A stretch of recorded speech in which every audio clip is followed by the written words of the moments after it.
জানুয়ারি ২০২৬-এর প্রথম সপ্তাহের পশ্চিমবঙ্গের আবহাওয়ার ওপর চলুন একটা কুইক ব্রিফ নেওয়া যাক। তো আমরা কথা বলছি নতুন বছরের একেবারে প্রথম সপ্তাহটা নিয়ে, মানে ১ থেকে ৭ জানুয়ারি।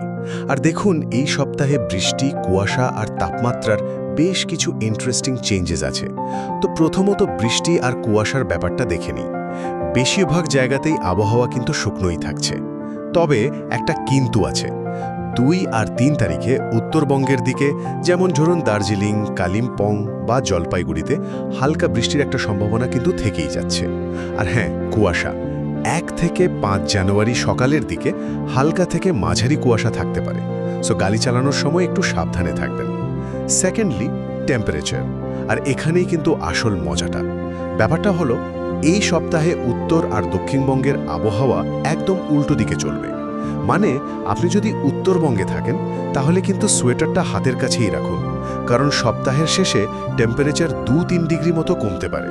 আর ঠিক তার উল্টোটা হবে দক্ষিণবঙ্গে, যেখানে দেখবেন প্রথম দিকে তাপমাত্রা বরং একটু বাড়বে।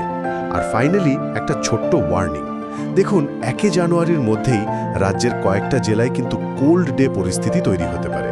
মানে, দিনের বেলাতেও বেশ ঠান্ডা একটা আমেজ থাকবে। সুতরাং এক কথায় বলতে গেলে, নতুন বছরের প্রথম সপ্তাহটা শুকনোই কাটবে, কিন্তু উত্তর আর দক্ষিণের তাপমাত্রার এই উল্টো খেলা আর ভোরের কুয়াশার জন্য তৈরি থাকতে হবে।